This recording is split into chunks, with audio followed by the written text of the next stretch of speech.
History's new scripted drama, Sons of Liberty, tells the untold story of a group of rebels who brought an empire to its knees. Sons of Liberty, a 3-night event, premieres January 25th, 9/8 Central, on History. ESPN Radio. This is the Thundering Herd Podcast. 12 teams. It's amazing how we're in week 15 of the NFL season. And in the NFC, there's 9 teams still alive, and in the AFC, there's 12. It is incredible. In the AFC, New England, Miami, Buffalo, Cincy, Pittsburgh, Baltimore, Cleveland, Indy, Houston, Denver, San Diego, Kansas City, still all have a shot. Is that incredible or what? In the NFC, there's not as many, but it's Arizona and Seattle, Atlanta, New Orleans, Carolina, Green Bay, Detroit, Dallas, Philadelphia. That Dallas-Philadelphia game is now a playoff game this weekend after last night Arizona winning. So it is wild. And this week will also start the odyssey and the career of Johnny Manziel. And of the last 60-some quarterbacks drafted, one has been a star, Andrew Luck. And to me, he's like quarterbacks go into 4 or 5, kind of levels. There's the franchise quarterback. You can build around him for a decade. There's one, Andrew Luck, of all the young guys. Then there's what I would call the faux franchise quarterback. You can win a Super Bowl, Russell Wilson, but you're going to need a lot of help around him. He can't carry you. Then the phony franchise quarterback, that's guys that you think they'll tantalize you like Andy Dalton. You think they're a franchise guy, but they're really not. And then the fourth category is, get it. Dude can't play. That's about 50 of the 61 guys.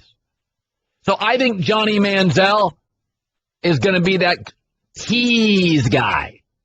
He's not going to get you to a Super Bowl. Boy, he's going to tease you. He's going to do a little Andy Dalton. A little Cam Newton. He's going to tease you. You're going to think Ryan Tannehill can get you there. Can't get you there. It's going to be fun, though, and he's going to win some games. Tim Tebow won 7 of 8 in a playoff game. Alex Smith won 9 straight. Mark Rippon won 11 straight.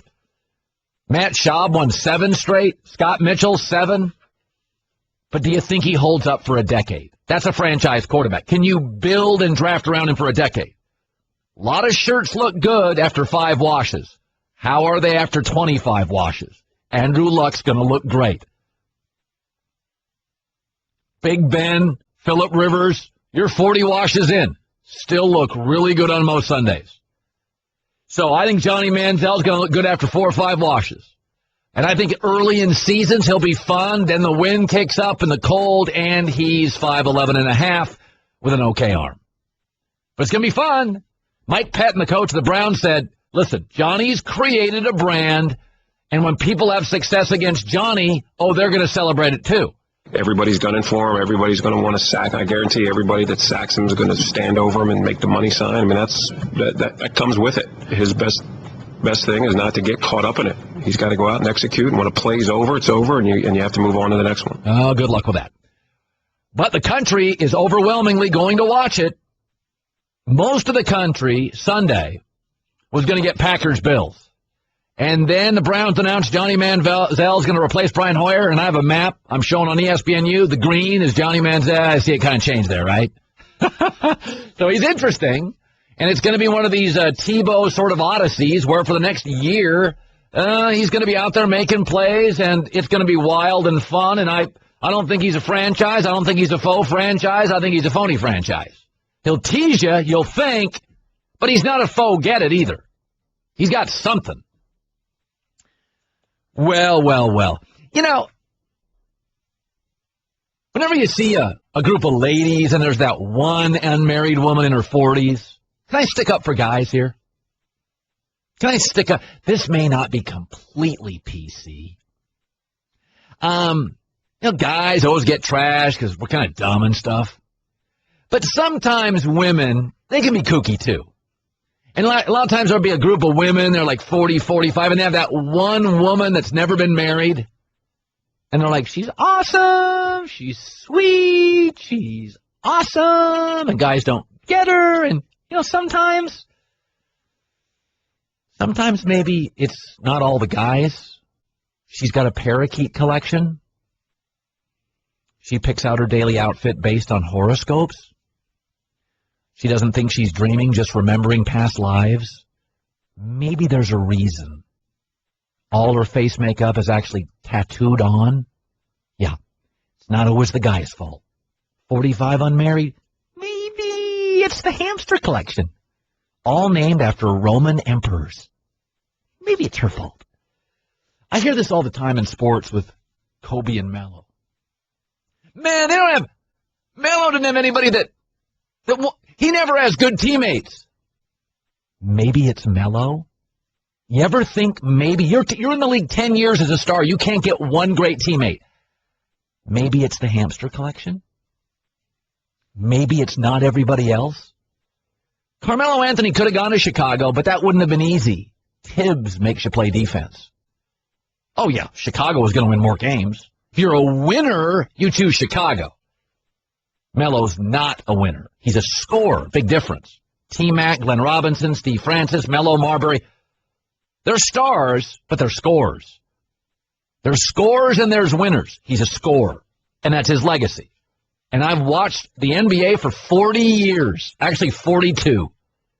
He'll go down into that pile of selfish but talented NBA scorers with 25,000 points, no rings, and almost no serious playoff runs after 15 years. New York Post says today he would think of waiving his trade clause. I don't know if it's true. Our sources say maybe not. I don't want to doubt the New York Post. A lot of good people at that paper. But NBA Melo guy, crickets today. As predicted here, he's also falling apart physically. Why? Because he's really never totally committed to both ends of the floor, making teammates better. That's why Jordan was great. Jordan was the best defensive player in the league while he was the best offensive. So was LeBron James. So I would Phil Jackson trade Carmelo Anthony? Deep down, you know he would.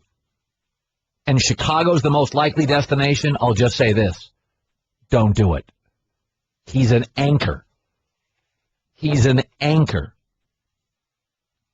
It's not him. He can never get good teammates. Dude, maybe it's her. She doesn't like certain guys because of the color of their auras. Maybe it's her. Her philosophy on food, she won't eat anything with a face. Okie dokie. Okay, it's not always the guy's fault, and it's not always Melo's teammates' fault. You're in this league 10-plus years. You can't find elite running mates. There's a reason. Players are talking. Agents are talking. Shoe companies are talking. They don't want to put their stars with you. Want more of the herd? The Thundering Herd Podcast. Some people like to talk about the I Can't Breathe. Some people don't. I said Wednesday, the show I hosted before I took yesterday off, I couldn't believe all the emails I was getting suddenly from 65-year-old men who watched NBA warm-ups who are outraged by I Can't Breathe. Listen, some people will tune out when Barack Obama's on or president. Some will tune in. But, you know, he's obviously the president of the United States, and I don't get those opportunities very often. So we've brought Denzel Washington on this show, and we've had some really interesting guests. Tony Robbins, Denzel Washington. Who was the guy? Tom Brokaw came on. Malcolm Gladwell. I like interesting people. And some people, the state of Texas, I'm getting a lot of emails this morning. I'm not going to listen. That's fine. I mean, some people like it, some people don't. We had Steve Ballmer. We had an astronaut live on this show, which I thought was just fantastic. So I think as this show grows and I grow, I'm interested in a lot of different things. And you can break down the game for 2 hours, but you don't have to break it down for 3. So, some people like, some people don't. Barack Obama, our president, will come on, and a lot of people will be enthused about it and energized, and some won't. And that's okay. I got an email yesterday. Well, Colin, what do you make? They're now having a pro-cop rally. Like he thought I was going to be outraged by that. And I said, I like cops. I've been pulled over several times, and outside of once in Vegas, I've had great relationships with law enforcement. I took my son to the local police department. I love cops, and I think their jobs are brutal and increasingly difficult. And I think often these days all cops get lumped together if there's a bad cop, which there's bad pilots, there's bad doctors, there's bad cops. but I think overwhelmingly most pilots are excellent, and it's like gun owners. I think 90% of gun owners, 95% are great. You wouldn't want to be lumped in with a wackadoo. Why does every bad cop speak for an entire law enforcement agency? I think most cops are great. There are D students at Harvard. You know what? They become lawyers too. So, bad cops, and there's bad people. So if there's pro-cop rallies, I'm not against that at all. Not at all. I saw this yesterday, and I wanted to talk about it. The big lead, Jason McIntyre, wrote an article about teams last year in the NFL went 0 for 4 on the big money contract extensions. And this is what's really happening in the sports, and I've talked about this with executives in the league, is that Kaepernick got a big deal, and Dalton got a big deal, and Alex Smith got a big deal, and they're not going to make the playoffs. And the Bears now have a decision, what do you do with Jay Cutler? And what's happening, there's this convergence of all sorts of things. The rules are now all offense, so quarterbacks are more valuable than ever. And 61 of the last quarterbacks drafted, there's one star, so it's a limited market, and Chicago is trapped. And this happens all the time in life. Hurricane insurance. You may pay for it for 50 years, but you pay for it because of the one disaster. Sometimes in life you get trapped. You spend money unwisely because the alternative is a disaster. And you have to have a semi-capable quarterback. I mean, look at the teams right now that have been swimming around for the last several years trying to get a dependable, healthy quarterback. Tampa, Minnie, St. Louis, Tennessee, the Jets, Houston. They're mostly awful. They're mostly, I don't know how Arizona's would in the way they go through quarterbacks like, most of us go through clothes. But you don't want to be Tampa, Minnie, St. Louis, Tennessee, the Jets, Houston, where you wake up and you're like, you can't win big with, quote, that guy, whoever that guy is. Jay Cutler can win. He's enigmatic. He's difficult. That's why I say, with Andy Dalton, I didn't think it was money well spent. But without Andy Dalton, look at the marketplace. Here's something else that's being added to it. Increasingly, impatient owners are putting pressure on impatient GMs who are giving their coaches ultimatums. Play the popular young college star. We got to win now. There is no growth. Instead of a developmental process, it's a crash course over 9 weeks. So, and I don't think this trend's going to end anytime soon because, and I've said this a couple of times, we live in a very interesting time where the media has grown. The media is so powerful. Sports, radio, social media, Twitter, bringing down, dictators, social media, Twitter, that it's loud. The media now is loud and large. And in the big cities like New York and Chicago, it's even louder and larger, and owners listen. Years ago, the only voice the fan had was writing a letter to the editor of the newspaper. They'd get 45 a week, and they'd print 3 of them. Now you have a voice. There's 3 sports talk radio stations everywhere. There's sports networks everywhere. There's 31. There used to be 2.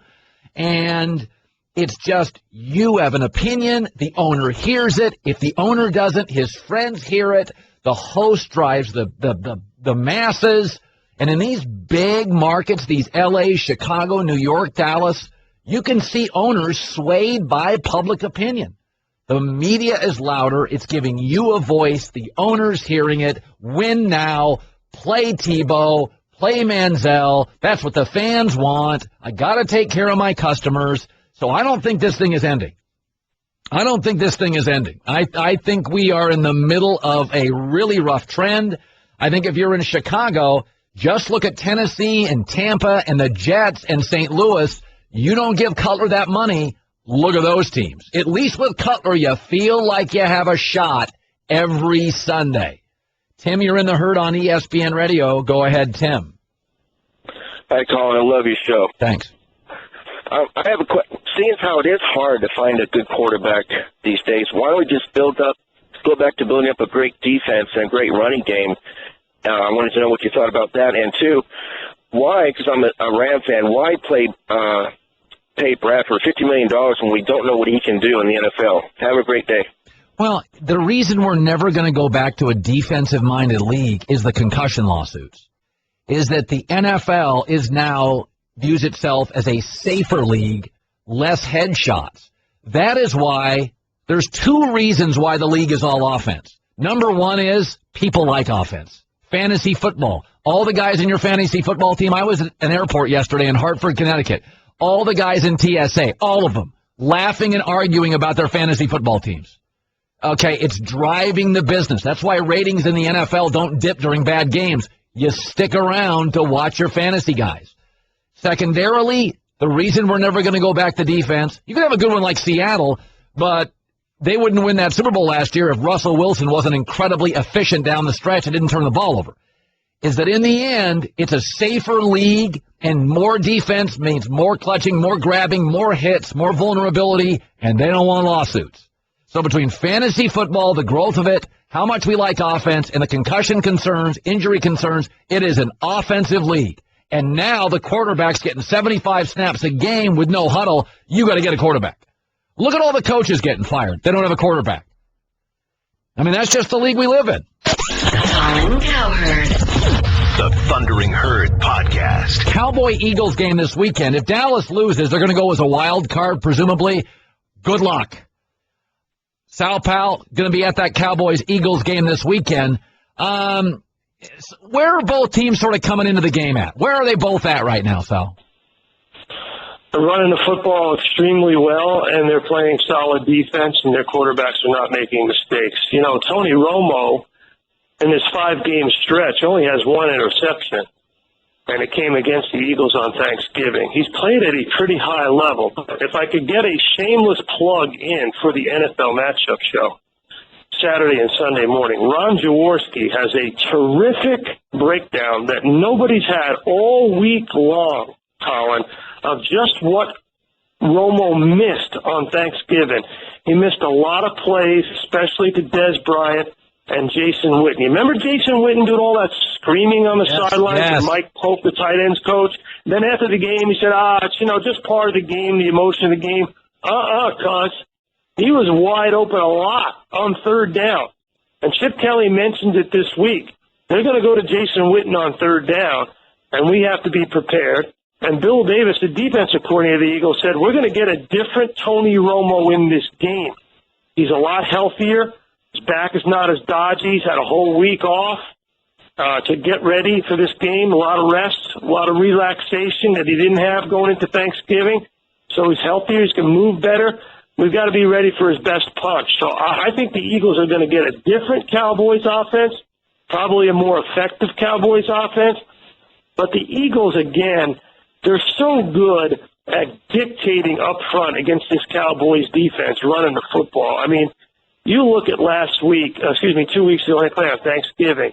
LaShawn McCoy had so much open running room. He had 160 yards in that game where he was untouched. It was unbelievable. All right, Broncos-Chargers, home field for Denver. San Diego's getting more than a field goal, not to talk about lines, but there's a big discussion in this league right now, Sal, that Peyton Manning's arm, we saw it last year, not as effective, lost his fastball. Does the tape say that? Why don't you want to talk about the line? You know me. I got my boys in South Philly. In fact, you know what? I told Joe Vito and the boys in South Philly that you were having POTUS on the herd today. Yeah. You know what Joe Vito said to me? What did they say? He said, no big deal, Sally boy. He said, he has POTUS on every Friday. I said, what do you mean? He said, POTUS, Paolantonio of the United States.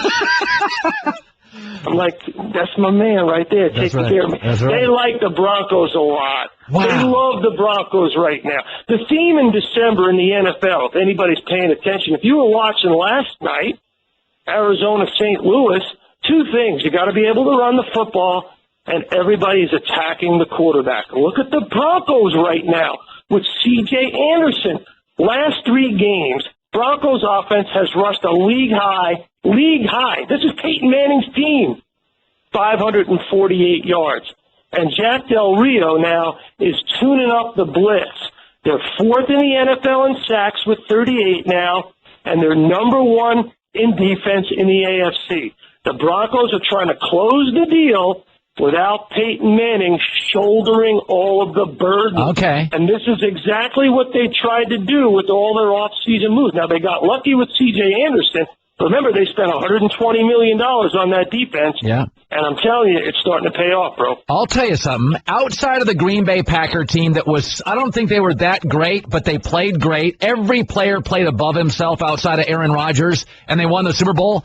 This New England team feels like that team. I don't know. If you look at who the Patriots have played in the last month and a half, they have dominated Hall of Fame quarterbacks. Are we looking at Belichick finally getting back to the Super Bowl? Revis Island. 2 words. Again, watch the matchup show. And what you'll see with Revis Island is he's now an island unto himself. He's playing at a level that very few quarterbacks in this league have ever played, including Deion Sanders. Wow. Lockdown, yes, I said it. And I'm a big Deion Sanders fan. Big. But his physical nature at the line of scrimmage, remember, the theme in December is run the football, attack the quarterback. Belichick hasn't been able to do that. Matt Patricia, the defensive coordinator in New England, he doesn't get enough credit. He does a great job in New England helping Belichick design this defense. But now they can attack the quarterback at will. Why? They got these 2 corners, Browner and Revis. Don't forget about Arrington helping out in the slot. Patrick Chung's playing at a high level.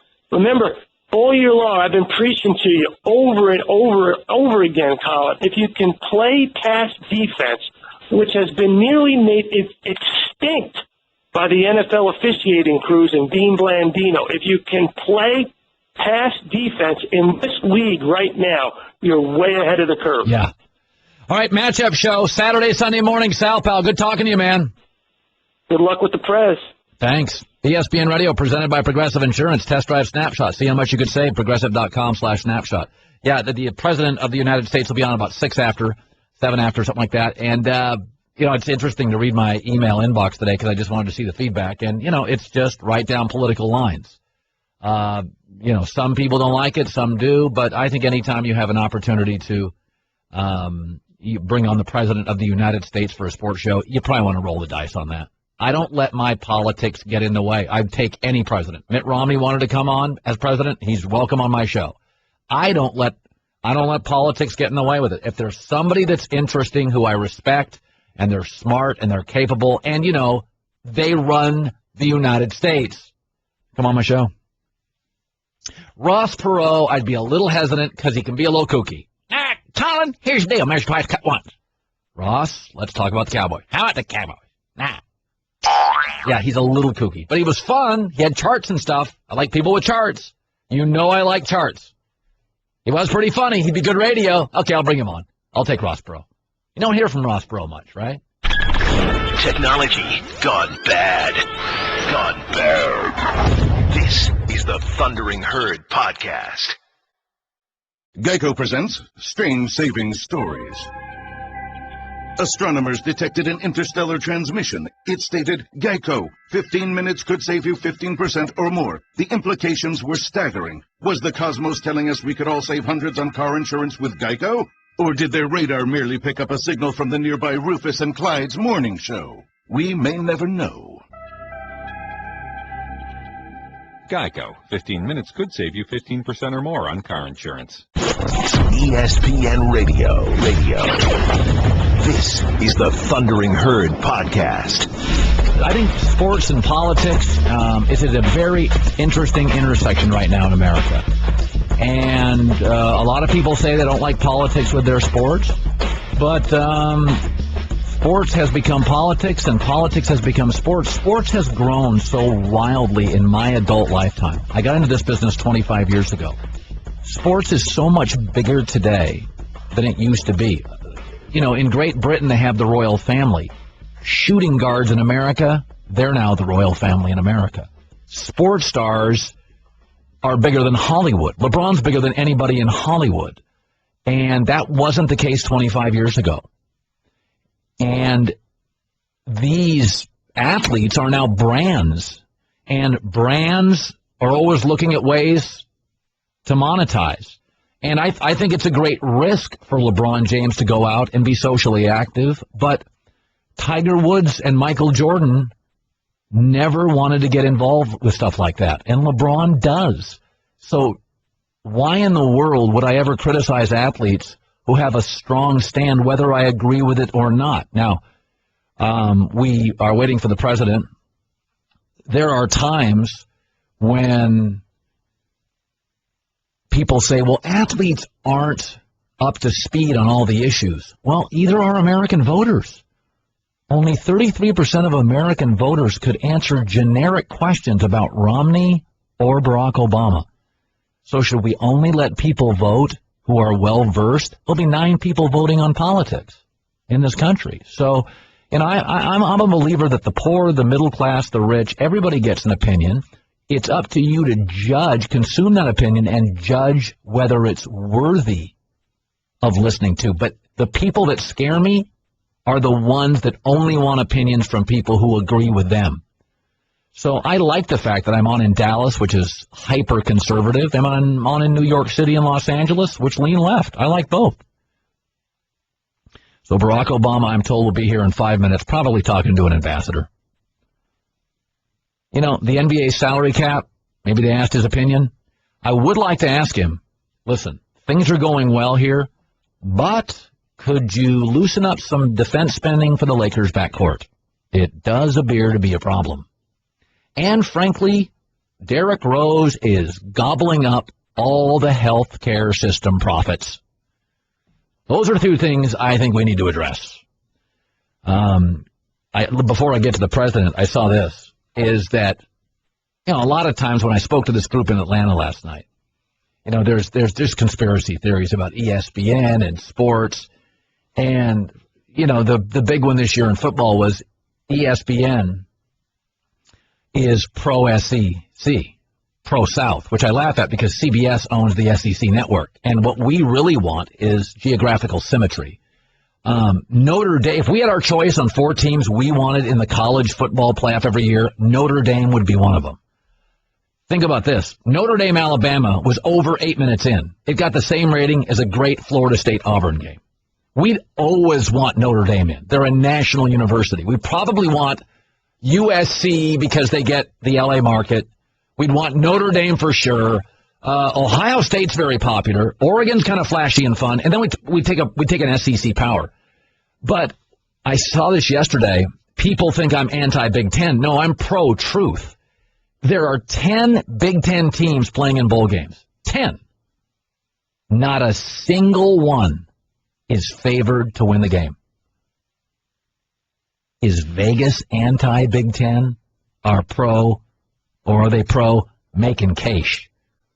The 10 Big Ten teams are underdogs by a combined 60 points. Now, they're not going to go over 10. My guess is they'll go 4-6, 3-7. But when Wisconsin, a Big Ten power, now think about this, Wisconsin, since 1998, Wisconsin has been in 12 bowl games, New Year's Day or later. Those are the biggies. Oregon State's been in 1 in that time period. And Wisconsin's coach left for Oregon State. Now think about that.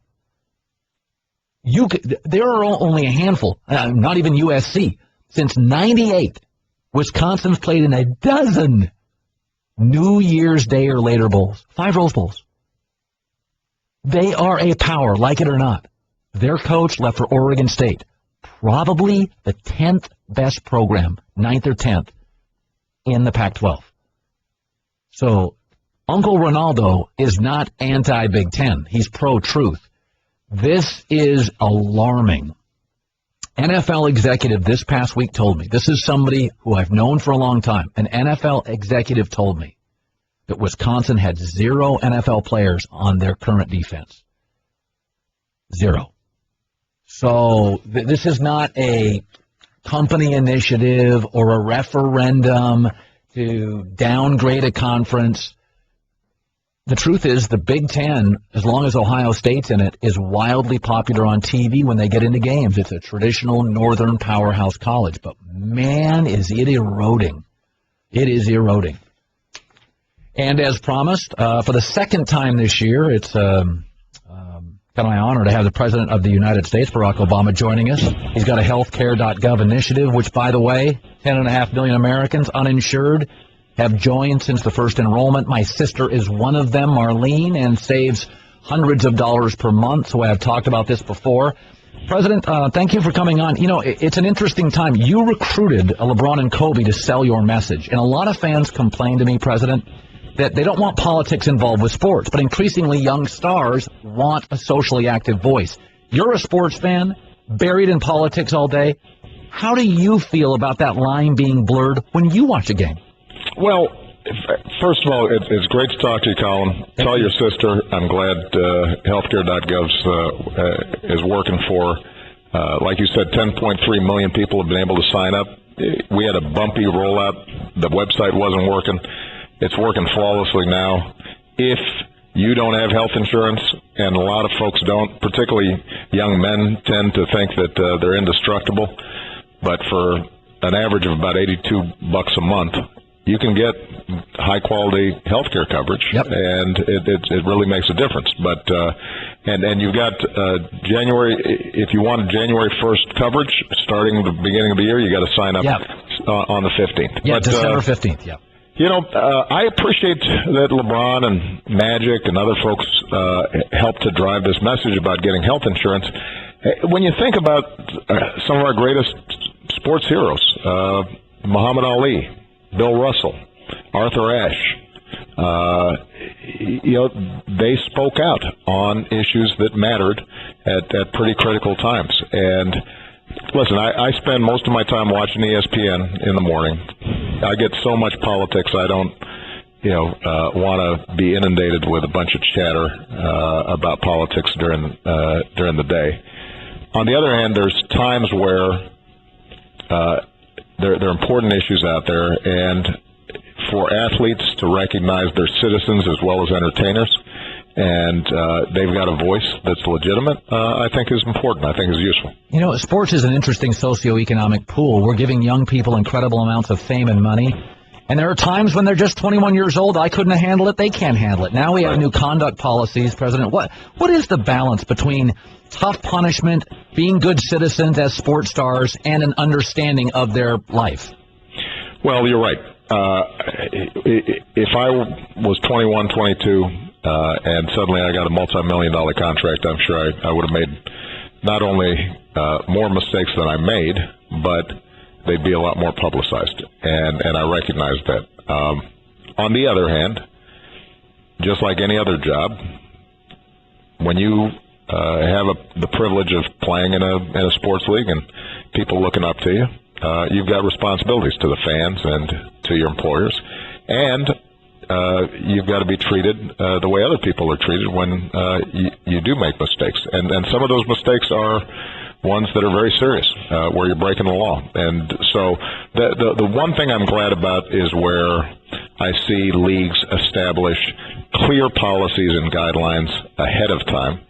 I think the most prominent example, obviously, was the Ray Rice situation. Yeah.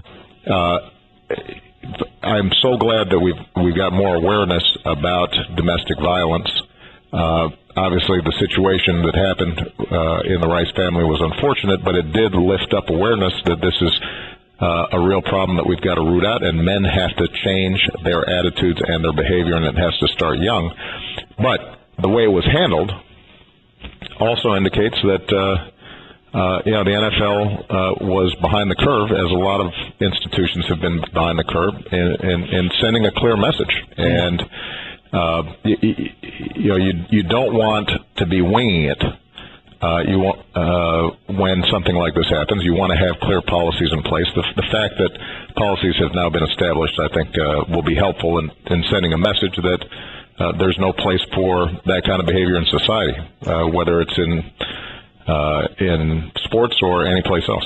You know, Roger Goodell received a lot of criticism on that ruling because it was viewed as living in an echo chamber of too many men, and it is very difficult, even if you run the White House, and maybe especially so, that when you hire certain people, you have alignments, but you don't want to live in an echo chamber. Instead, you don't want agreement, you want to get it right. Is it difficult for Goodell? Is it difficult for you, President, that sometimes you need to be told you're wrong to get it right? Absolutely, and we have to be very conscious about making sure that we've got diverse folks in the meetings and decisions that we're making. And that means making sure that we're promoting women, making sure that we're promoting folks who have diverse ethnic and racial backgrounds, because you make better decisions when you've got different viewpoints. Yeah. And you also have to send a message to your team that you welcome disagreement, and that's basic management. Now, what's true in the NFL is that, and this is not unique to the NFL, but it may be a little more pronounced in the NFL, is that there's been a little bit of a old boys network in terms of how it operates, and there have been some blind spots that are rooted not just in professional football, but dating back into college football, and certain behaviors have been tolerated historically that really should not have been tolerated. So hopefully this is a wake-up call, and people start thinking about this a little more systematically. Well, no commissioner in domestic sports leagues in this country right now is currently popular, and I think in most cases they're doing a very good job. Similarly with you, gas prices down, housing market stabilized, stock market up, unemployment down, more jobs than ever.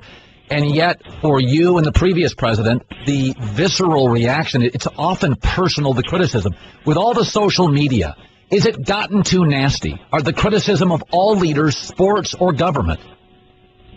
Well, it is an interesting phenomenon. I think that the average person, when they're out there just living their lives, things aren't polarized. People are looking after each other. They're volunteering for Little League. They're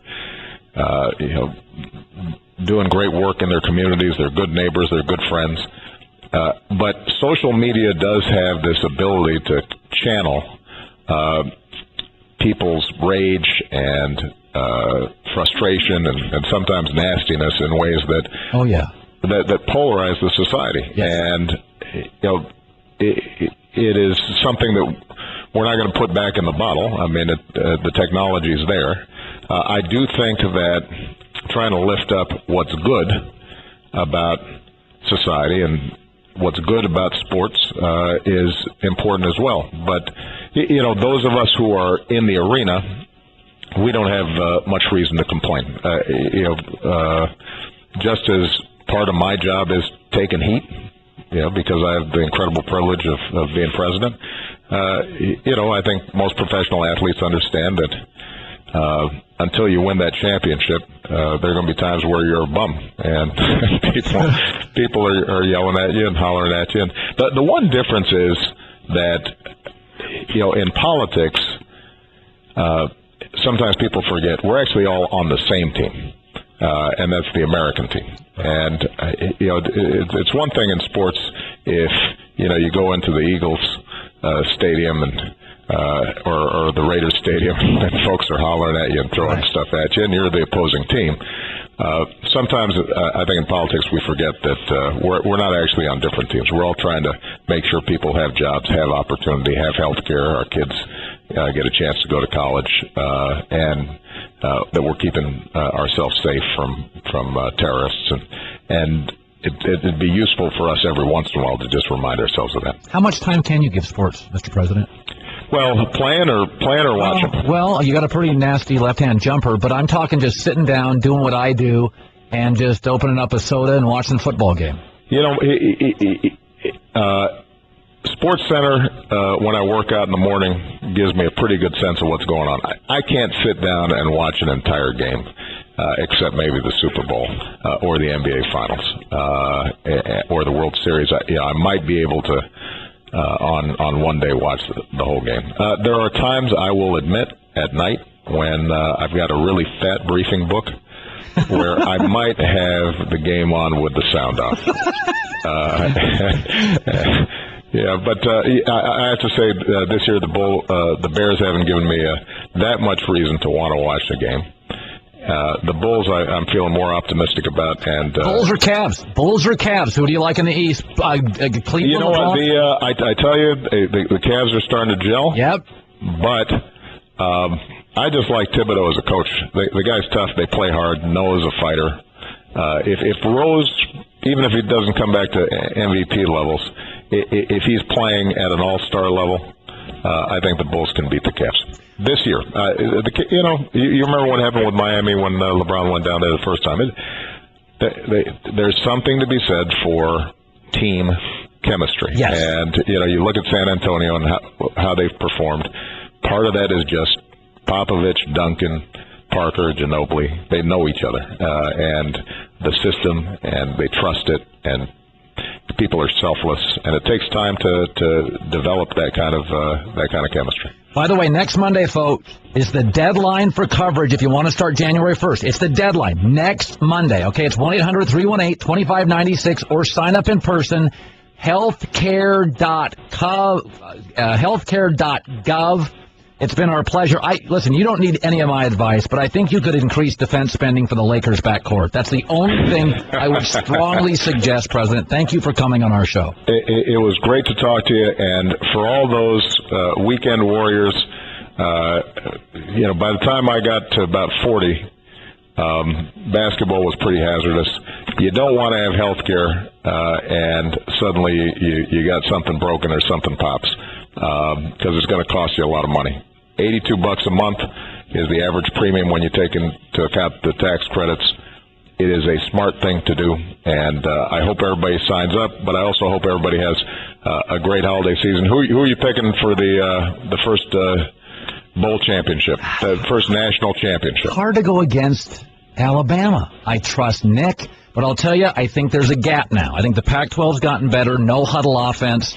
I think it's a wild shootout, and for the record, I know you can't follow all of it, but you wanted this playoff. We have this playoff, and our numbers are up 30%. It has elevated and energized the sport. I'll go Bama. How about you? It was the right thing to do. Yes. And I suspect it'll end up being 8 teams, and then that'll be just about right. Oh, boy. Now you're getting greedy. Oh, boy. No, I'm just saying, then Baylor and TCU wouldn't be as aggravated as they are. Yeah, you're trying to get resolution to conflict. I'm in radio. I love conflict. Thank you, Mr. President. Great to talk to you, Colin. Bye. Thank you. December 15th, next Monday, coverage. Get signed up if you want January 1st coverage.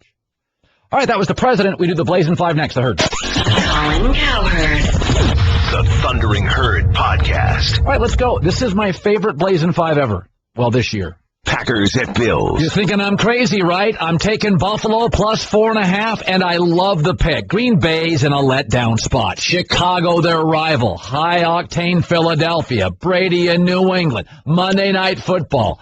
This is a danger zone for the Packers. Traveling on a short week, and Buffalo's defense is the real deal. And Green Bay, their defense has been dicey on the road, forcing opponents to punt on fewer than 20% of their drives, lowest mark in the National Football League. Buffalo is the league's most efficient defense, even better at home. There are 11 teams in the NFL that average more points on the road than the Packers this season, okay? Buffalo has a pass rush, cold and windy, still in a playoff race. To me, it's a letdown spot for the Packers, one of my favorite games of the week. Bills with an upset, 27-26. Either way, take the points. Texans at Colts. This is my favorite Blazing 5 pick of the year. I love the Colts. 6.5-point favorites. I'll swallow the points. There's 3 games left. They could go 12-4 if they win them all, and I think they will, giving them home field advantage potentially. First of all, under Andrew Luck, they've been great against the spread in December, 11-4. And the Texans, oh, Colin, if you notice the Texans, they haven't faced a top 15 quarterback in a month and a half. Yes, J.J. Watt's been on the field for 9 offensive plays this year. 9 times he's been on the field for an offensive play, that J.J. Watt. 5 of them are touchdowns. That is so adorable. Guess what? Andrew Luck's on the field for 80 plays. The Colts have won 11 straight divisional games. Luck's going to throw for 5,300 yards, 3rd all-time against Ryan Fitzpatrick, who they benched but is back due to an injury. Swallow the points. The Colts will dominate the Texans at home, 45-24. Cowboys at Eagles. Love the Cowboys in 3.5 points. They're a good road dog to begin with. Remember, Dallas has gone into Philly each of the past couple of years and not only won, but won comfortably. Now, I like Philadelphia. They've got a really nice dynamic offense and a pass rush. And Mark Sanchez is better, if you look at the numbers, than Nick Foles as a starter. But here's where Philadelphia gets themselves in trouble. Their red zone offense, despite all the dynamic players, is sketchy, 28th in the league. Only 7 of 17 scoring in red zone opportunities. Their running games goes belly up in the red zone. They give up too many assured points, and they're a turnover machine at times. This has also been a great series for underdogs. The last 32 times these teams have played, 24 times the underdog is covered. The Cowboys win 28-27, take the points. Broncos at Chargers. I'm taking the points with San Diego. Peyton Manning has been an average road quarterback all season. And the Chargers currently hold the number 2 wild card spot in the AFC. This game is their season. It's not Denver's season. The Broncos have averaged 34 points at home, 25 on the road. And Manning's not the same guy away from Denver. He's not only completing only 62% compared to 72% at home, but for fewer yards per play. And if you've watched the last couple of weeks, he does not have a zip on the fastball in colder weather. The Chargers beat the Broncos last year in Week 15, okay? It was the Broncos' only loss in December and January under Peyton Manning. And Phillip Rivers may have lost last week, but he is unbelievable in the regular season in December, 33-7. San Diego, biggest game of the year, upsets Denver, take the points 24-23. 49ers at Seahawks. We know Seattle's better, but it's too many points for a big rivalry. San Francisco plus 10 is the side. Listen, the world's on Seattle. Go the other way. I like Russell Wilson, but he lacks playmaking receivers. How do you lay this many points for a Seattle offense? Oh, it's better than San Francisco's, but can stall. Their offense isn't elite in Seattle. 27th passing, 16th rushing, 24th in yards. Listen, San Francisco isn't Jacksonville. Seattle's offense is just slightly better than the Jets.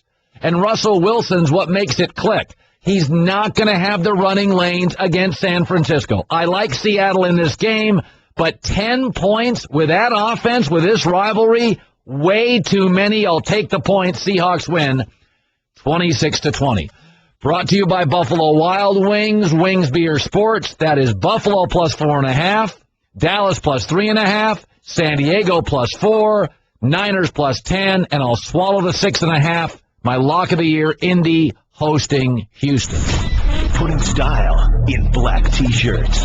It's Colin Cowherd, the Thundering Herd podcast. So I saw this. I try to be compassionate here, and I've got a dog, Bugsy, 14 years old, kind of lost his ability to pee in the right spot.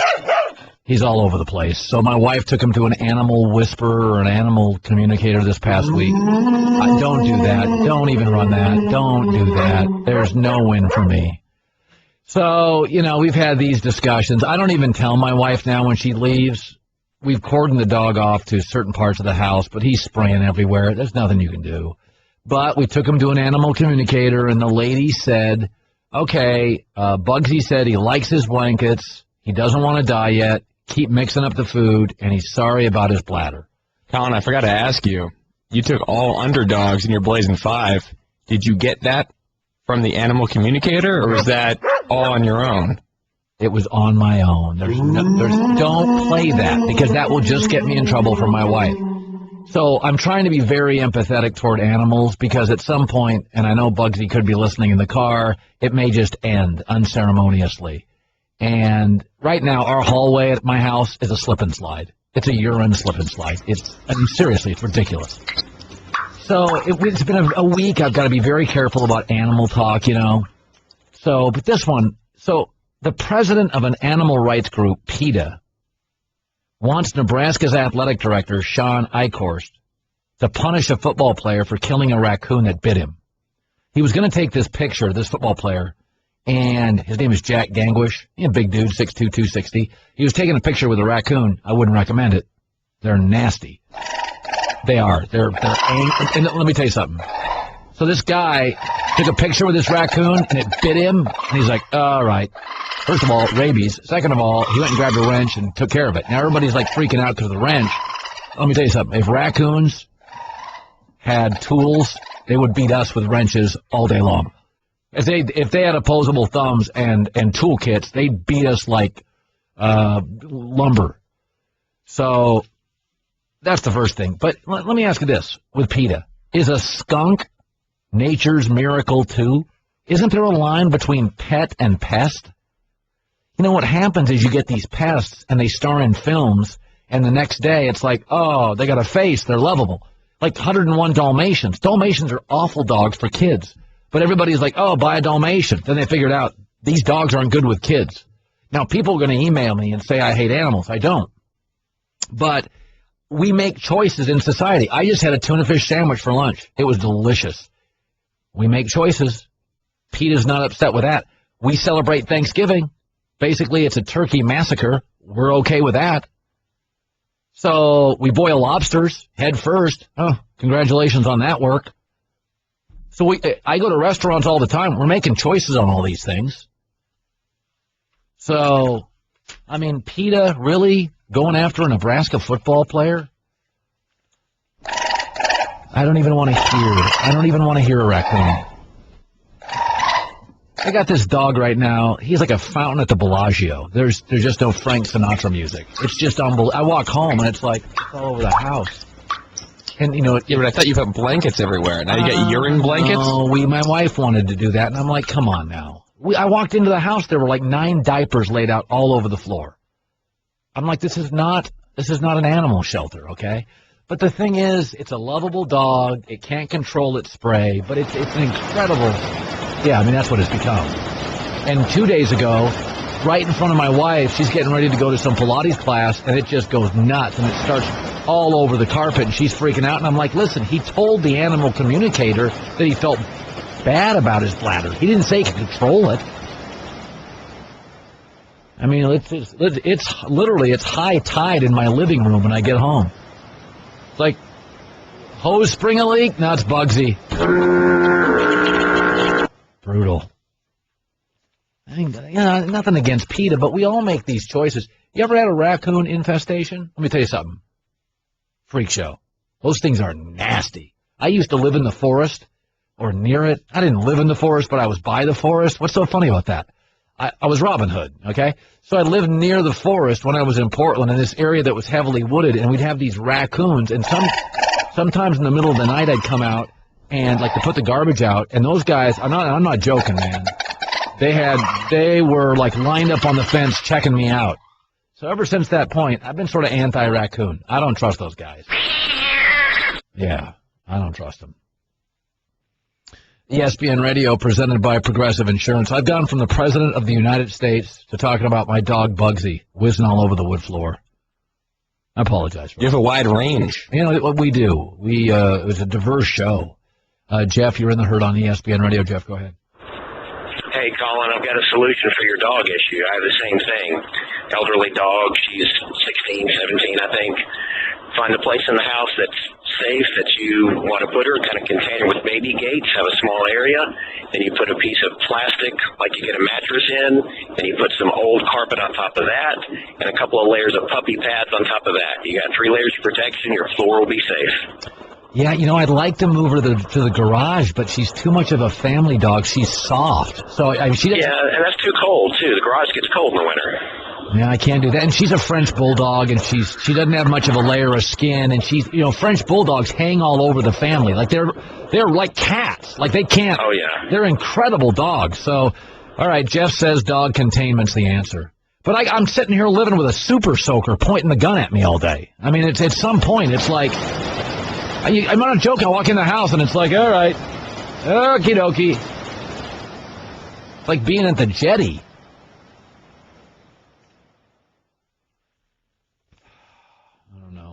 I tell you interview the president, and it just goes downhill. You can't do any better. I did think I was very rarely am I shocked. I was really shocked by how many people called the show. Stanzik, weren't you surprised by this?